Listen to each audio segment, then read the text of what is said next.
वृंदावन बिहारी लाल की जय, राधा रानी की जय, भगवान की जय। वाञ्छाकल्पतरुभ्यश्च कृपा सिन्धुभ्येव च पतितानां पावनेभ्यो वैष्णवेभ्यो नमो नमः। नाम संकीर्तनं यस्य सर्वपापप्रणाशनं प्रणामो दुःखशमनस्तं नमामि हरिं परम्। सीताराम सीताराम सीताराम रे सीताराम,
साधारण व्यक्ति अपने जन्मदिन को बहुत अधिक महत्व देता है।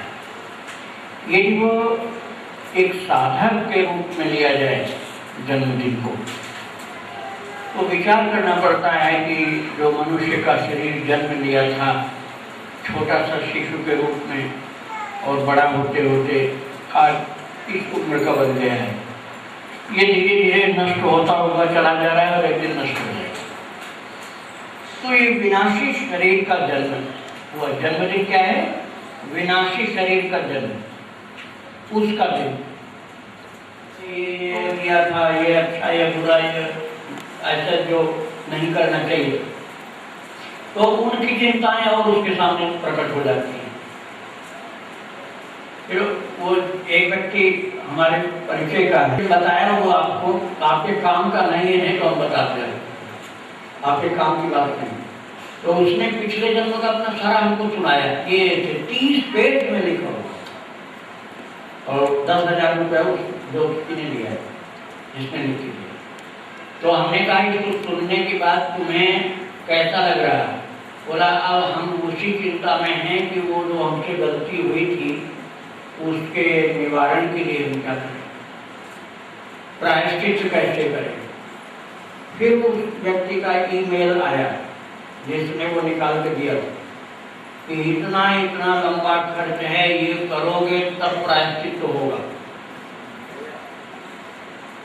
अब उसको जब तक नहीं जानकारी थी तब तक उसके सामने वो कोई उलझन नहीं थी।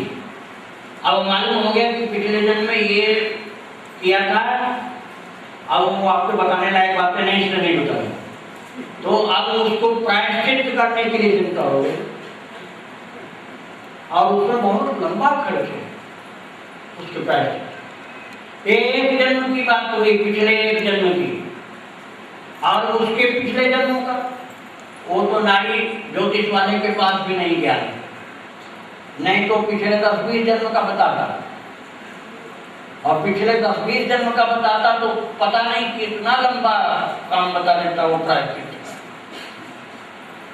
और कितने जन्म हमारे हुए हैं कोई गणना करके बता ही नहीं सकता है। जन्म लेने का प्रोसेस तो एक ही है, माता के पेट से पैदा होना। हमारे आपके जो पुरखे थे, पिता, उनके पिता, पितामह, प्रपितामह, चाहे जितने गिनती कर लो, आप उनका यदि नाम बताना शुरू करोगे तो 4, 5, 6 पीढ़ी तक का नाम बता पाओगे। उसके पहले कोई बैनामा नहीं होता था, 200 साल पहले का कोई बैनामा कागज नहीं दिखा सकता है, चाहे कितना ही रिकॉर्ड, तो कचहरी में चले जाओ, जिला या कहीं राजधानी में चले जाओ, 200 साल से पहले का बैनामा कागज मिलना। उसके पहले जो पुरखे लोग थे वो आकाश से गिरे थे क्या? वो भी तो किसी के पेट से पैदा हुए थे, और उनके जो माता पिता थे वो भी किसी के पेट से पैदा हुए थे, लेकिन आज हम उनका नाम भी नहीं जानते। 200-300 साल पहले हम लोगों के जो पूर्वज थे उनका नाम नहीं जानते हैं। 8-10 पीढ़ी में बताना मुश्किल है, लेकिन महाराज इतने बच्चे होने पर भी हम कहते हैं ना कि बच्चा नाम चलाएगा, तो हम उनका नाम चलाए क्या?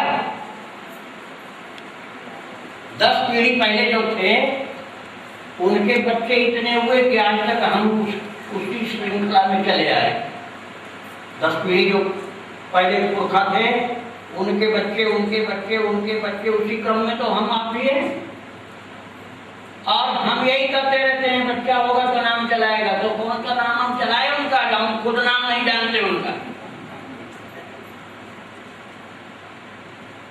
200-250-300 साल पहले कौन था हमारे पुरखा पूर्वज हम नहीं जानते, तो कहाँ हमने नाम चलाया? लेकिन 200-250 वर्ष पहले का जो पुरखा था, पूर्वज था, उसका नाम हम नहीं जानते। और कोशिश करके हार जाओगे तब भी नहीं बता पाओगे, न गांव वाले बता पाएंगे, न कचहरी वाले, न ऑफिस वाले। यही कहना पड़ेगा भैया वो अज्ञात है, वो नहीं मालूम। 200-250 वर्ष पहले का जो पूर्वज था उसका नाम हम नहीं जानते। किंतु महाराज, ये जो महाराज जी विराजमान हैं, 710 वर्ष पहले इनका जन्म हुआ था, और आज भी हम इनका जन्मोत्सव मनाते हैं।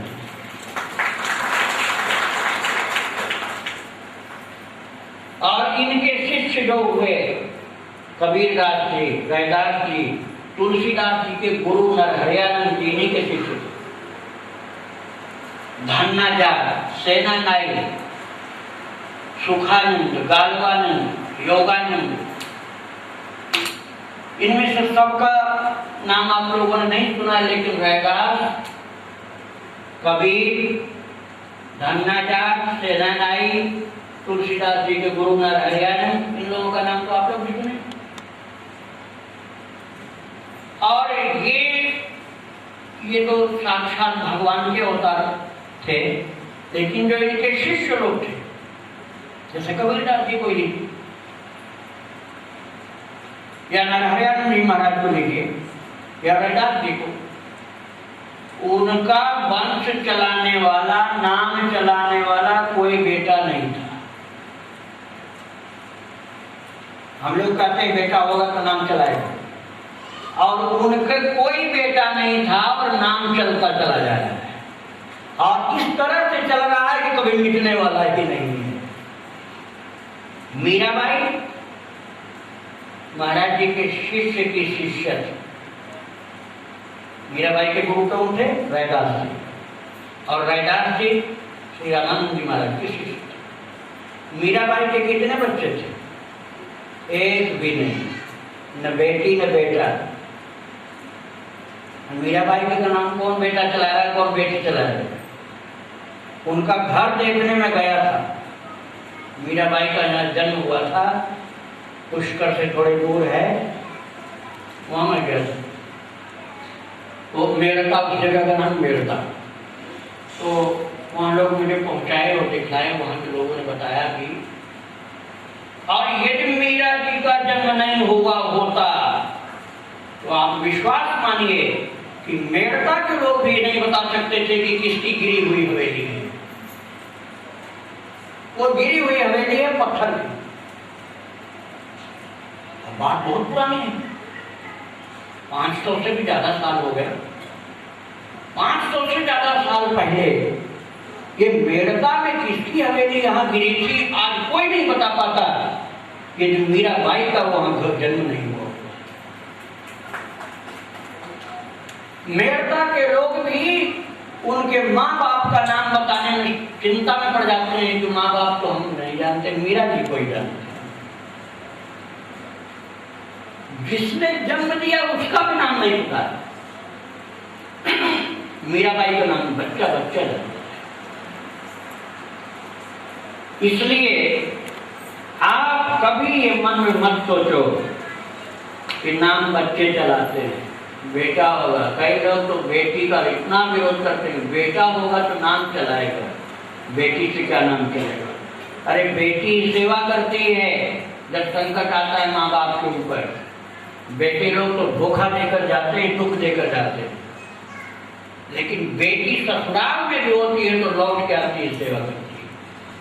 ससुराल में भी हो तो वहां से समय निकाल करके आकर के माता पिता की सेवा करती है। तो जिनके तमाम बच्चे थे उनका भी नाम नहीं चला। अब दूसरों को तो छोड़ दो, अपने लोगों का सोच लो कि हमने किन पुरखों का नाम चलाया है। हम लोगों ने किसी पुरखे का नाम नहीं चलाया, और इतना नहीं चलाया कि खुद हम भी नहीं जानते। लेकिन उन महापुरुषों का नाम अमर हो गया जिन्होंने भगवान के लिए अपने जीवन को अर्पण किया, और वही गुरु कहलाए, वही लोग गुरु कहलाए। और उन गुरुजनों में जो सर्वप्रथम कहे जाते हैं वो भगवान वेदव्यास है। भगवान वेदव्यास का पूर्ण नाम है श्री कृष्ण द्वैपायन वेदव्यास। जो भगवान कृष्ण हमारे मंदिर में विराजमान हैं, इनका अवतार वो अलग है, और श्री कृष्ण द्वैपायन वेदव्यास का अवतार अलग है। श्री कृष्ण द्वैपायन वेदव्यास गुरु रूप में अवतार लिए, और भगवान कृष्ण का अवतार लीला पुरुषोत्तम के रूप में हुआ। भगवान श्री कृष्ण जो वृंदावन में लीला किए वो पृथक है, और श्री कृष्ण द्वैपायन वेदव्यास पृथक है अवतार की दृष्टि से। वस्तुतः तो एक ही है, लेकिन अवतार काल की दृष्टि से, अवतार की लीला की दृष्टि से भिन्न है। किंतु उनका श्री कृष्ण द्वैपायन वेदव्यास नाम इसलिए था कि कृष्ण वर्ण के थे। कृष्ण माने श्याम, श्याम वर्ण के थे, अथवा यूं कह लीजिए भगवान कृष्ण के रंग को तो कोई बता ही नहीं सकता है। भगवान कृष्ण का रंग क्या था, क्या है, उसको बताना संभव नहीं है। संभव क्यों नहीं है? क्योंकि वो रंग प्रकृति में बना ही नहीं है। प्रकृति ने भगवान को नहीं बनाया, प्रकृति ने भगवान को नहीं बनाया, बल्कि भगवान ने प्रकृति को बनाया। इसलिए प्रकृति उस रंग को नहीं बना सकती। तो इसीलिए उन महापुरुषों को भी जिन्होंने उनका दर्शन किया, गोद में बिठाया, लाड प्यार किया, सेवा की, वो भी वर्णन करने में थक जाते हैं और कहते हैं मैं जो वर्णन कर रहा हूं यह अधूरा है। किसी ने कह दिया केकी कंठा व नीलम, उत्तरकांड में मानस, केकी कंठा व नीलम। केकी कहते हैं मयूर, मयूर का कंठ का जो रंग होता वो रंग है भगवान का। मयूर का कंठ कैसा सुंदर चमकता है, नीला हरा मिला हुआ, जैसे हरा नीला पिला दिया गया हो ऐसा चमकता है। केकी कंठा आपके अवतार काल में और राम जी के अवतार काल में शाम में था, क्योंकि आपके आश्रम में जाकर के माता सीता रही, लोग कुछ रहे, और राम जी को तो आपने बहुत बार देखा है। आप बता दो राम जी का रंग कैसा है? तो वाल्मीकि जी कहते हैं दूर्वा दल श्यामलम, जैसे बहुत हरी हरी नई सुंदर सी दूब निकली हो, खूब अच्छी सघन, तो कुछ उससे भी मिलता है। लेकिन तुलसीदास जी से एक बार पूछा गया आपने जो दर्शन किया है चित्रकूट में वो कैसा रंग था? बोले नीलांबुज श्यामल कोमलांग, नीलांबुज श्यामल कोमलांग। भाई कमल जो नीला तो देखा नहीं गया, कमल तो नीले देखने को मिलते हैं, लाल लाल मिलते हैं, गुलाबी मिलते हैं, लाल मिलते हैं, कहीं कहीं सफेद भी मिल जाते हैं। लेकिन तुलसीदास जी कहते हैं कि यदि कभी नीले रंग का कमल पैदा हो तो शायद वो हमारे राम जी के रंग से कुछ मिल जाए। नीला मुझे श्यामल, लेकिन पूरा नहीं मिलेगा, इसलिए कोमलांग और जोड़ रहे। तो नील नीलधर कहीं ऐसा वर्णन कर दिया गया, कहीं घनश्याम वर्णन कर दिया गया। घन होता है आकाश में बादल, बिल्कुल बरसने वाला, पानी गिरने वाला है और उस समय श्यामता होती है, उस तरह की श्यामता। आखिर में सबका वर्णन अधूरा ही सिद्ध होता है। हम प्रकृति के रंगों को कितना ही मिलाए हैं तो वर्णन संभव नहीं है। आप ये कुछ सोच सकते हैं कि शायद सुंदर से सुंदर, सुंदर से सुंदर जितने इस प्रकार के रंग होंगे और सबको मिलाकर के कोई अच्छा से अच्छा रंग बनाया जाए तो हो सकता है कुछ मेल खाए, लेकिन पूरा मेल नहीं पाएगा। तो जब भगवान के रंग से ही कुछ नहीं रंग मिल पाता तो और क्या तुलना हम कर पाएंगे? इसलिए राम के समान, कृष्ण के समान तो कृष्ण ही हैं, दूसरा कोई नहीं।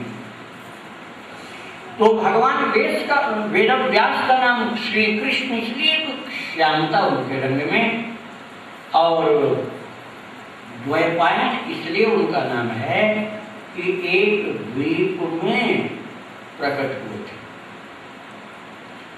नदी के चारों तरफ जहाँ जल बह रहा था, बीच में माता उनको जन्म दे करके और चली गई। देवी देवताओं ने पालन पोषण किया। द्वीप में जन्म लेने से द्वैपायन नाम हुआ, और वेद का व्यास किया अर्थात विस्तार किया, इसलिए वेद व्यास नाम हुआ। भगवान के 24 अवतार में 17वें अवतार है। जो तिथि थी भगवान वेद व्यास के अवतार लेने की, वो थी आषाढ़ महीने की शुक्ल पक्ष की पूर्णिमा तिथि, जो आज का ही दिन है। इसलिए भगवान वेद व्यास का जन्मदिन होने के कारण आज की तिथि को व्यास पूर्णिमा या गुरु पूर्णिमा कहा जाता है। वेद व्यास भगवान की। तो होना तो ये चाहिए कि आज हम भगवान व्यास जी का पूजन करें, किंतु भक्तों भगवान व्यास जी महाराज हमारे लिए सुलभ नहीं है। आज उनको हम खोजें भी तो नहीं खोज पाएंगे, क्योंकि वे ऐसे ऋषि हैं जो अपनी इच्छा से किसी को दर्शन दे सकते हैं। तो अब हम क्या करें, फिर पूजन कैसे करें? तो जैसे कोई महापुरुष नहीं उपलब्ध है तो उनके चिन्ह की पूजा कर लेते हैं, उनकी कुटिया का पूजन कर लेते हैं, उनकी पादुका का पूजन कर लेते हैं। ऐसे ही भगवान वेद व्यास की कुटिया भी नहीं, पादुका भी नहीं, उनका कोई चिन्ह भी नहीं, तो हम पूजन किसका करें? तो उनकी परंपरा में भगवान वेद व्यास के ही द्वारा हमारे यहाँ जितनी परंपराएं हैं, चाहे वो शैव मत की हो, चाहे वैष्णव मत की हो, शाक्त हो, सौर हो, गणपति भगवान की हो, चाहे किसी प्रकार के जो मत हैं, संप्रदाय हैं, वो सब व्यास जी से ही चले। महाराज जो बाद में हुए न कलयुग में, जैसे निम्बार्काचार्य जी, रामानंदाचार्य जी, रामानुजाचार्य जी, माधवाचार्य जी, श्री चैतन्य महाप्रभु जी, विष्णु स्वामी आचार्य, शंकराचार्य जी महाराज, ये सब कलयुग में आचार्य हुए, जिन्हें हम संप्रदाय का आचार्य करते हैं। लेकिन भगवान वेद व्यास जी कहते हैं भागवत के 11वें स्कंद में, आचार्यम माम विजानीयात् नावमन्येत करेहित न मर्त्य बुद्ध्या सुयेन सर्वदेव मयो गुरु। ये 11वें स्कंद का श्लोक है भागवत जी का। भगवान वेद व्यास लिख रहे हैं कि भगवान श्री कृष्ण ने उद्धव जी को उपदेश करते हुए कहा, हे उद्धव, साधक को चाहिए आचार्यम माम विजानीयात्, अपने आचार्य अर्थात अपने गुरु को वह हाड़ मांस का अपने जैसा शरीर वाला न माने। फिर क्या माने? माम विजानीयात्, मेरा स्वरूप माने। ये भगवान वेद व्यास लिख रहे हैं, क्योंकि वेद व्यास को तो हम खोज नहीं पाएंगे। वस्तुतः जन्मदिन तो आज उन्हीं का है, भगवान वेद व्यास का जन्मदिन है, लेकिन हम पूजा करने चाहें तो हम मिलेंगे नहीं हमको। तुम करें, तुम अपने गुरु को मेरा स्वरूप समझो।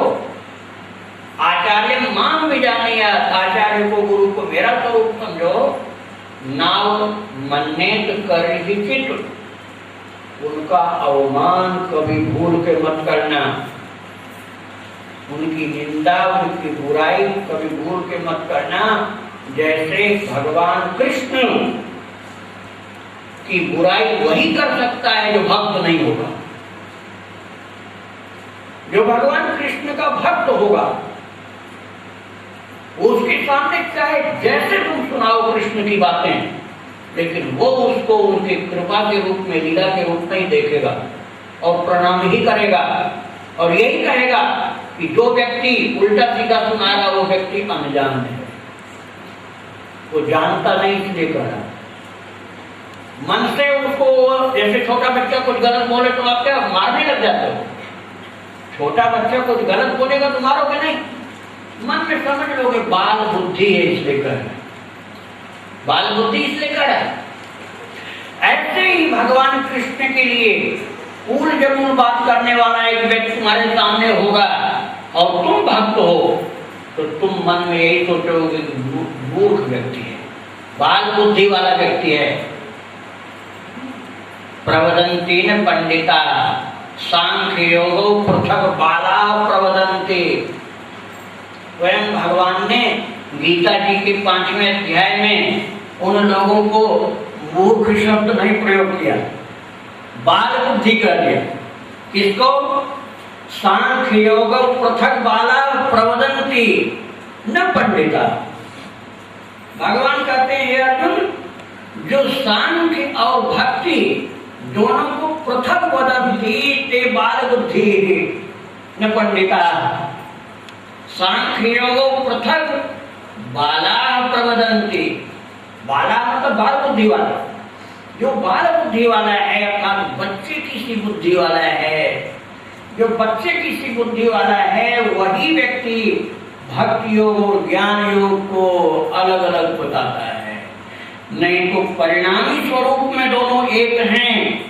तो सांख्य योग पृथक बालाह प्रवदन्ति, भगवान कहते बाल बुद्धि का है। ऐसे ही भक्तजन उसको मन से क्षमा कर देते हैं कि बाल बुद्धि का आदमी जानता तो है नहीं, भगवान कृष्ण की चर्चा करने चला है। अब भगवान कृष्ण के अनंत गुण, अनंत चरित्र, अनंत गरिमा, अनंत महिमा उस कोई पार पा सकता है क्या? समुद्र को नापने के लिए कोई सीप लेके बैठे तो सीप से क्या समुद्र नाप लोगे? तो ऐसे हमारी बुद्धि सीप के बराबर है। सीप मतलब चम्मच। अब आज के जमाने में सीप भी लोग नहीं जानते, इसलिए चम्मच बता रहा हूं। चम्मच इसलिए बता रहा हूं, तो सीप और चम्मच अलग होती है, लेकिन सीप चम्मच इसलिए बता रहा हूं जिसे समझ जाओ, क्योंकि अब सीप मिलती नहीं है। पहले उस सीप से ही लोग खाते थे, चम्मच जैसे खाया तो सीप से ही खाते थे, उठाते थे चम्मच की तरह से सीप से। तो सरसी सीप की सिंधु समाई, तुलसीदास जी ने रामायण में लिखा है, सरसी सीप की सिंधु समाई। सरसी सीप, तलैया का सीप। सरसी माने तलैया, छोटी तलैया गांव में जो होती है। सरसी सीप की सिंधु समाई, अरे गांव की तलैया में पैदा हुई सीपी में क्या समुद्र समा जाएगा? ऐसे ही हमारी तुम्हारी बुद्धि जो है ये सरसी सीप के बराबर है, तलैया की सीपी के बराबर। ये तलैया की सीपी में समुद्र नहीं आ पाएगा, कितने भी उसको कोशिश करो नहीं आ पाएगा। ऐसे ही कितना ही ज्ञानी दुनिया का कोई बन जाए, भगवान कृष्ण की गरिमा महिमा को अपनी बुद्धि से नहीं हो सकता। अनंत शास्त्र पढ़ डाले, अनंत जन्म ले ले, अनंत शास्त्र पढ़ डाले, अनंत जन्म ले ले, तब भी भगवान कृष्ण की महिमा को अपनी बुद्धि से कोई नहीं नाप सकता है, क्योंकि सरसी सीप के सिंधु समाई। तो जब कोई नहीं जानता है और कुसंग उसको जीवन में मिलता है, सत्संग नहीं मिलता है, तो भगवान के इतने महिमान्वित परम श्रेष्ठ चरित्र को अपनी बाल बुद्धि के कारण बचा नहीं पाता है, समझ नहीं पाता है। तो निज मन के दोष का आरोपण भगवान के ऊपर कर देता है। जो उसके निज के मन में दोष हैं उनका आरोपण भगवान के ऊपर कर देता है और उसी से रंजित करके भगवान के चरित्र को चुनाव बता देता है। तो जो भक्तजन होते हैं वो उसको कहते हैं कि भैया ये बाल बुद्धि के हैं, इनकी बात छोड़ो, इनकी बात पर ध्यान मत दो, ध्यान मत दो। तो भगवान कृष्ण स्वयं आचार्य के रूप में अवतरित होते हैं और उनका नाम है वेदव्यास भगवान। इसलिए उनको 24 अवतारों में 17वां अवतार कहा गया। और महाराज वही कह रहे हैं कि आचार्यम माम विजानी आत्माओ मन्येत करहिचित न मर्त्यमुध्यात्मयेन सर्वदेव मयो गुरु। भगवान वेदव्यास कह रहे हैं कि हे कलियुग के प्राणियों, तुम मेरे पास तो मेरा पूजन करने के लिए नहीं पहुंच पाओगे, मुझे खोज नहीं पाओगे, मैं तुम्हें मिल नहीं पाऊंगा, क्योंकि तुम्हारे अंदर वो पात्रता नहीं, इसलिए मैं तुम्हारे पास आऊंगा नहीं। किंतु जो मेरे बताए हुए ज्ञान का आलोकन करते हुए तदनुरूप अपने जीवन को जीने का अभ्यास करते हुए और मेरी परंपरा में भक्ति कर रहे हैं, उन मेरी परंपरा में मेरे अनुगामी बन करके चलने वाले उन साधकों, उन भक्तों, उन संतों, उन महात्माओं, विवेकी पुरुषों, ज्ञानियों, भक्तों को तुम मेरा ही स्वरूप समझो, तुम मेरा स्वरूप समझो और उनका पूजन करोगे तो गुरु पूर्णिमा को प्रकारांतर से मेरा पूजन हो जाएगा। प्रकारांतर से, डायरेक्ट तो नहीं हो सकता है, लेकिन प्रकारांतर से भगवान वेदव्यास का पूजन यह माना जाएगा। इसलिए गुरु पूर्णिमा को हम सब लोग अपने आचार्य को, अपने गुरु को, अपने संप्रदायाचार्य को, तो हमारे गुरु महाराज जी तो चित्रकूट में विराजमान है, वहाँ हम नहीं पहुँच पा रहे हैं, तो हमने उनके गुरु के गुरु, उनके गुरु के गुरु, उनके गुरु के गुरु महाराज जी जो बैठे हैं, इनका पूजन कर लिया। और इन्हीं में हमने उनके विश्वरूप का दर्शन कर लिया। तो हम इनका जो पूजन करते हैं, अपने गुरु का पूजन करते हैं, तो हमारा उद्देश्य क्या रहता है? हम गुरुदेव भगवान की जय बोलते हैं। तो आप ख्याल रखना, गुरुदेव भगवान की जय का मतलब ये नहीं होता कि उस हाड़ मांस के उस स्वरूप को तो हम बोल रहे हैं गुरुदेव भगवान जो बैठा सामने, नहीं। वो सत्ता, वो चेतना, वो शक्ति, वो भक्ति, वो ज्ञान जो भगवान वेद व्यास की कृपा से परंपरा महाराज श्री के अंदर आया है, गुरु रूप में हमको जिससे मार्गदर्शन मिला है, वही चेतना जो भगवान वेद व्यास की हमारे महाराज जी के अंदर हमारे मार्गदर्शक के रूप में जो चेतना प्रकट हुई आकर के, उनको गुरु भगवान मान रहे हैं, हड्डी मांस को नहीं। इसलिए प्रेम से बोलिए गुरुदेव भगवान की जय। तो आज गुरुदेव भगवान का जन्मदिन है, हम लोग पूजन करेंगे, लेकिन अभी हम बता रहे थे ना कि जो संगीत वाले आ रहे हैं वो लोग बेचारे बीच में कहीं संकट में पड़ गए, तो आ गए, थोड़ा विलंब से आ गए। तो इन लोगों का कुछ भजन कीर्तन भी सुन लीजिए, इसके बाद फिर पूजन करिए और भगवान का भोग लगेगा, आप लोग प्रसाद पाएंगे। देव नामदेव का सगुनता माती को साथ साथ कर दर्शन दिए। क्या आजकल भी ऐसे भक्त है, ऐसी कृपा हो रही? अब जिसका भी पत्र हो, बात सबके लिए समझने की। देखिए, जिनकी बात कही भगवान की, तो भगवान क्या भूतपूर्व होते हैं क्या? भगवान भूतपूर्व तो नहीं होते, और दुनिया में चाहे तो आदमी भूतपूर्व हो जाए, लेकिन भगवान भूतपूर्व नहीं होते। भगवान सदा उसी रूप में। तो इसलिए आज क्या हो सकता है, ऐसा प्रश्न ये कि आज भी क्या ऐसी कृपा होती है? तो भैया भगवान तो भूतपूर्व होते नहीं, वही है जो पहले। तो इसलिए कृपा करने वाले तो वही है जो पहले कृपा करते, तो वही कृपा करने वाले आए। तो हमको बस जरूरत ये है कि जिनकी चर्चा इसमें कर रहे हैं पत्र में, वो सावंता माली, नामदेव या ज्ञानदेव जी महाराज या पूर्वदास जी, इनकी महानता को जो हम प्राप्त करें, प्राप्त करने का तरीका क्या है कि उनके चरित्र को आप पढ़िए, उन महापुरुषों के चरित्र को पढ़िए, उनके चरित्र को पढ़ करके तदनुरूप जीवन बनाने का प्रयास करिए, भजन करिए, भक्ति करिए। तो इनके ऊपर जो कृपा करने वाले थे वो वही आज भी है, इसलिए वो आज भी कृपा होगी। अगला प्रश्न ये है, मंदिर में या पूजा घर में दर्शन आंख खोलकर या बंद करके करना चाहिए, जिससे भगवान पीतल के या पत्थर के भाव में पनप सके। अच्छा, आप इधर खड़े हो जाइए, इस अलमारी के सामने, इससे हम इन लोगों को देख सकें। हाँ, श्री राधा। बात ये है कि दर्शन करने वाले का भाव एक जैसा नहीं होता, सबकी दृष्टि अलग अलग प्रकार की होती है।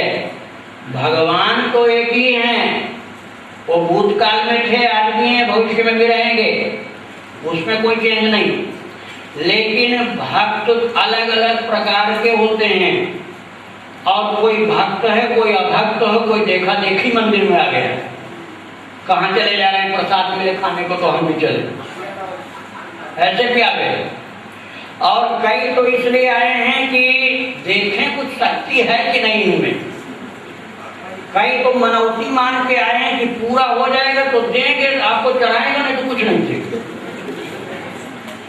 कई तरह के भक्त होते हैं, और कई ऐसे भी होते हैं भावुक भक्त कि भगवान को देखते ही रो करके चरणों में गिर जाते हैं और प्रार्थना करते हैं कि एक कण प्रसाद हमको भी मिल जाए और हमारा जीवन धन्य हो जाए, हम भी कुछ सेवा में लग सकें। तो सभी एक जैसे नहीं होते।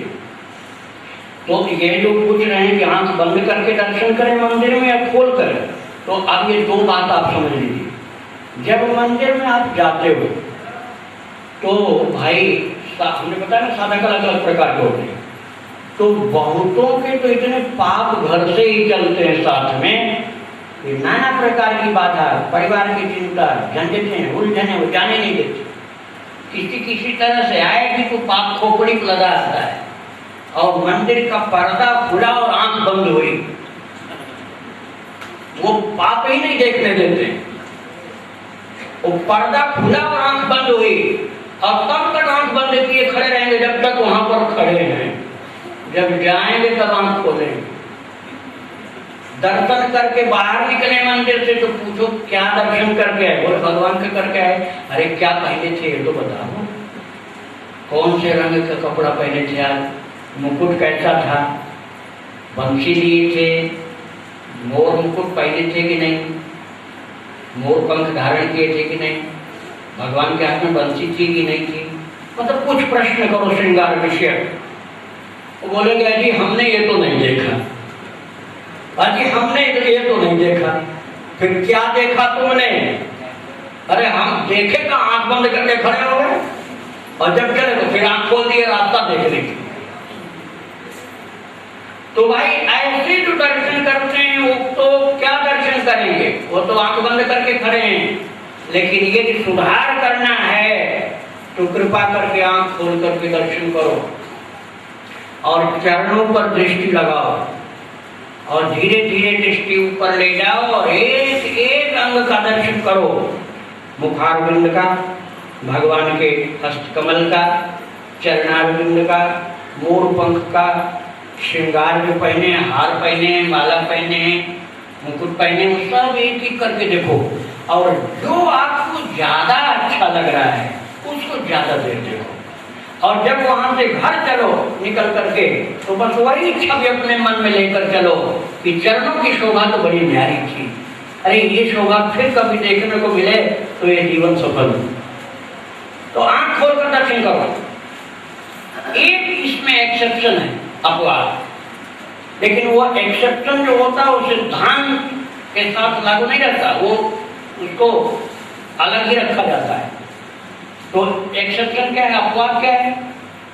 यदि कोई व्यक्ति ऐसा हो कि बहुत समाधि और ध्यान में प्रगाढ़ स्थिति में रहता हो, जिसको निरंतर भगवान अंदर देखते हो, तो उसको जा करके मंदिर में प्रणाम करके और फिर आंख बंद करके वो छवि अंदर लाना चाहिए। वो छवि जो मंदिर में है, पहले उनको दर्शन कर लो, फिर उनको अंदर लाओ और कहो प्रभु हम तो अंदर ही देखते हैं, इसलिए आप अब अंदर आ जाओ और मेरे साथ घर चलोगे। तो उस व्यक्ति के लिए आंख बंद करना ठीक है। जैसे जानकी माता ने पुष्प वाटिका में जाकर के राम जी का दर्शन किया था, लोचन मग रामई उर्आनी दीने पलक कपाट सयानी। सखियां देखने लगी कि सीता क्या देख रही हैं, तो लोचन मग रामई उर्आनी दीने पलक कपाट सयानी, पलक को बंद कर लिया और फिर देखती देखती चलती हैं, लेकिन बहुत पूछने पर भी नहीं बताती हैं कि मैं देख क्या रही हूँ, बहाना बना देती हैं और सखियों को भी नहीं बताती। इसका मतलब कि जो अपनी साधना की गहराई है उसको तुम अपने मित्रों को भी मत बताओ, वो ऐसी चीज है कि वो सदा प्राइवेट ही रहनी चाहिए। रुपया पैसा से ज्यादा कीमती आ जाएगा शिरा में। ये दूसरे प्रश्न का संक्षिप्त उत्तर हमने दे दिया। तीसरा प्रश्न है, कृपा करके समझाएं, जो शतवार पाठ कर कोई छूटे बंदे महात्म कोई, जो ये पढ़े हनुमान चालीसा हो साथी को। देखिए भाई, ये तुलसीदास जी का लिखा हुआ, और तुलसीदास जी महाराज इतने बड़े महापुरुष थे, वाल्मीकि जी के अवतार थे, इसलिए उनकी बात तो गलत हो ही नहीं सकती। तुलसीदास जी की लिखी बात तो गलत हो ही नहीं सकती, लेकिन बस ये है कि जैसे उन्होंने कहा है उस प्रकार से करना पड़ेगा, तब वो लाभ मिलेगा। और एक सांसारिक बात कही गई है बाड़े पिता के घर में, चाहे वर्तमान के लिए भविष्य के लिए। देखिए ये वर्तमान भविष्य दोनों के लिए लागू होता है, किंतु पिता के धर्म से पुत्र बढ़ता है, ये बात सत्य होते हुए भी पुत्र के धर्म से पिता भी बढ़ता है। दोनों बात। राम जी के धर्म से दशरथ की सदगति हो गई थी। अब देख लो हो कि नहीं छोटी बात। बारह पुत्र पिता के धर्म, पिता के धर्म से पुत्र का विकास होता है, ये जैसा लिखा है उसका। लेकिन पिता के धर्म से पुत्र का विकास होता है, सांसारिक बातें सत्य है, किंतु यदि किसी का बेटा ऐसा उच्च कोटि का महापुरुष निकलता है तो पिता के धर्म से जो पुत्र का विकास हुआ उससे भी बहुत ज्यादा पुत्र के धर्म से पिता का विकास हुआ। आपके चारों प्रश्न का उत्तर हमने संक्षेप में दे दिया। समय ज्यादा हो रहा है इसलिए थोड़ा सा हम लोग आगे विराम देते हैं।